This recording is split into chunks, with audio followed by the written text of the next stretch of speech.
So tell me about the Reclaimer faction.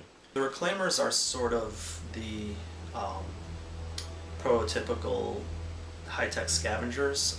We gave them sort of a religious bent, and we gave them a really scavenged feel to them as well. We've really worked hard to give them their own character, and I think we've done pretty well with that. They really do have their own look, their own feel, their own background.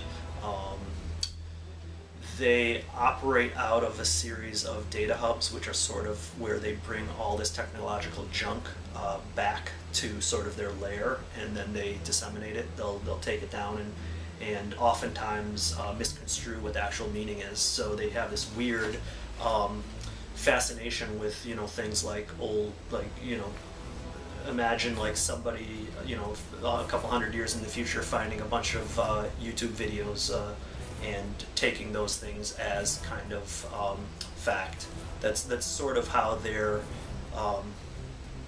philosophy is based. It's based on these weird just sort of almost misconstruing of all this historical and entertainment knowledge. I mean, a lot of what they're finding in these e-waste dumps and throughout the wastes in our world is all entertainment, but they don't necessarily realize that they might actually take that as fact. So as you can imagine, that leads to kind of weird belief structures, and it's been really fun to work on that. They don't believe that technology should be grafted in the skin. That's absolutely off limits. There are a couple offshoot, really radical factions that may do that, but they would be hunted down and really seen as outcasts and violating the core tenets of the Reclaimer sect.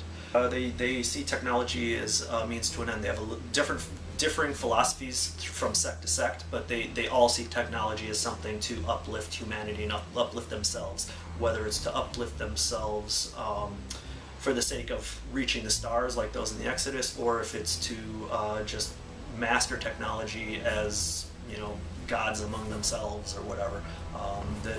The reasoning varies, and they will fight each other over these very small differing opinions within what essentially is their religion, even though it's not necessarily something they worship. Many will outright see technology as a religion, or at least the obtaining of technology and the creation of technology. So.